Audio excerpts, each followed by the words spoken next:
کیا آپ جانتے ہیں کہ میرا لونگ گواچا جیسا یادگار نغمہ گانے والی معروف اداکارہ اور گلوکارہ مسرت نذیر آج کل کہاں ہیں؟ آئیے آج ہم آپ کو بتاتے ہیں۔ پاکستانی فلم انڈسٹری میں پنجابی فلموں کی حیثیت ہمیشہ ریڑھ کی ہڈی کی سی رہی ہے۔ اسی وجہ سے پاکستانی فلم انڈسٹری کو لالی ووڈ کا نام بھی دیا جاتا ہے، کیونکہ لاہور کی حیثیت پاکستان کے لیے وہی ہے جو انڈیا کے لیے ممبئی کی ہے۔ پنجابی فلموں کے لیے ہیروئن کا انتخاب بھی اسی سوچ کے پیش نظر کیا جاتا ہے کہ ہیروئن کی جسامت اور نقوش پنجاب کی جٹی کی طرح ہونے چاہیے۔ یہی سبب ہے کہ پاکستانی فلم انڈسٹری میں اونچی لمبی اور بھاری بھرکم جسامت کے ہیروئنز نے بڑا عرصہ انڈسٹری پر راج کیا، لیکن اداکارہ مسرت نذیر کو پاکستانی فلم انڈسٹری کی پنجابی فلموں کی پہلی جٹی ہیروئن قرار دیا جائے تو یہ غلط نہ ہوگا۔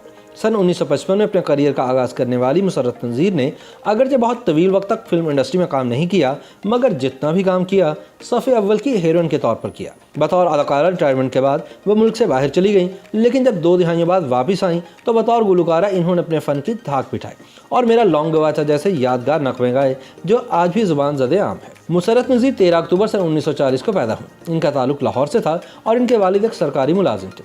وہ ایک پڑھے لکھے خاندان سے تعلق رکھتی تھیں جن کا شوبز کے شعبے سے دور دور کا بھی واسطہ نہ تھا۔ مسرت کے والد ان کو اعلیٰ تعلیم دلوا کر ڈاکٹر بنوانے کے خواہش مند تھے اور یہی خواہش مسرت نذیر کی تھی۔ اس کے ساتھ گیت گانے اور گنگنانے کا شوق بھی انہیں بچپن سے ہی تھا۔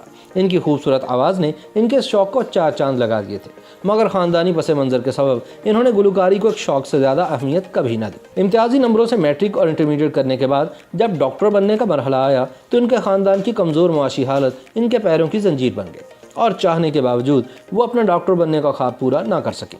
اس موقع پر مسرت نذیر نے گلوکاری کے فن سے فائدہ اٹھانے کا فیصلہ کیا اور ریڈیو پاکستان پر بطور گلوکارہ نغمہ سرا ہوئی، مگر یہاں ان کے شوق کی تو تکمیل ہو گئی، لیکن پھر بھی معاشی میدان میں گھر والوں کا ہاتھ ریڈیو کے کم معاوضے کے سبب نہ بٹا سکے۔ اس موقع پر انہوں نے لاہور کی فلم انڈسٹری میں بطور گلوکارہ قسمت آزمائی کا فیصلہ کیا، جہاں ان کی ملاقات انور کمال پاشا سے ہوئی جو کہ اپنے دور کے مایہ ناز ڈائریکٹر تھے، لیکن انہیں مسرت نذیر میں چھپی ہوئی ایک پنجابی فلم کی ہیروئن نظر آ گئی اور انہوں نے مسرت کو اداکاری کی دعوت دے ڈالی، لیکن اپنے والد کے منع کرنے پر مسرت نذیر نے اس آفر کو ٹھکرا دیا۔ تاہم انور کمال پاشا بضد تھے اور انہوں نے مسرت نذیر کے والد کو اجازت دینے پر مجبور کر دیا۔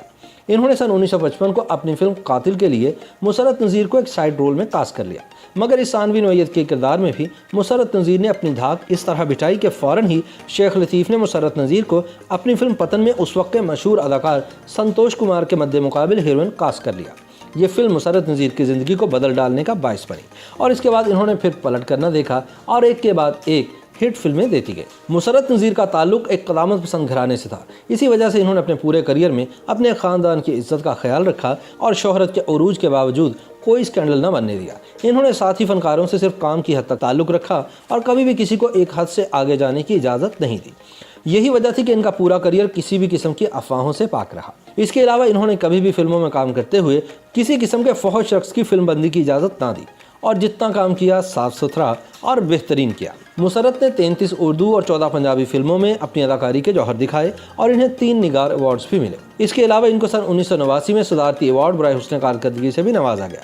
سن 1962 میں بہترین اداکارہ کا نگار ایوارڈ حاصل کرنے والی مسرت نذیر کی کامیابیوں کا سفر تیزی سے جاری تھا، مگر پھر اچانک ایک ڈاکٹر ان کی زندگی میں آیا اور اس نے انہیں بدل کر رکھ دیا۔ ڈاکٹر بننے کی خواہش رکھنے والی مسرت نذیر خود تو ڈاکٹر نہ بن سکی، مگر ایک ڈاکٹر ارشد مجید کی بیوی ضرور بن گئے اور اپنے کریئر کو عروج پر چھوڑ کر ڈاکٹر صاحب سے شادی کے بعد کینیڈا روانہ ہو گئے۔ اس کے بعد انہوں نے دوبارہ پلٹ کر نہیں دیکھا اور فلم انڈسٹری میں صرف ان کی یادیں اور باتیں ہی رہ گئے۔ پھر شادی کے 20 سال بعد یہ اپنے شوہر اور 3 بچوں کے ساتھ پاکستان واپس آئی۔ اللہ رب العزت نے ان کو 2 بیٹوں اور 1 بیٹی سے نوازا۔ مسرت نذیر اور ان کے شوہر اب ہمیشہ کے لیے پاکستان میں رہنا چاہتے تھے، اس وجہ سے ان کے شوہر نے لاہور میں ایک اسپتال قائم کیا۔ مسرت نے بھی اپنی گلوکاری کے شوق کو دوبارہ سے شروع کیا اور پھر بطور گلوکارہ پورے ملک میں دھوم مچا دی۔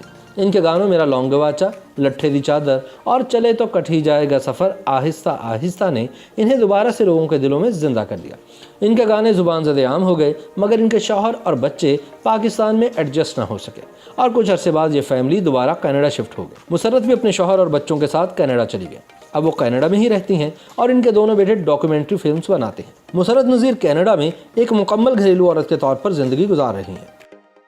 YouTube پر گوگلی نیوز دیکھنے کے لیے youtube.com کی سرچ بار میں googly news T V type کریں۔ گوگلی نیوز کے پیج پر سرخ رنگ کے سبسکرپشن والے بٹن پر کلک کرنا نہ بھولیے۔ YouTube پیج پر اپلوڈ ہونے والی ویڈیوز سے باخبر رہنے کے لیے بیل آئیکن پر کلک کیجیے۔ آپ کو ہر نئی ویڈیو کے بارے میں نوٹیفیکیشن موصول ہو جائے گا۔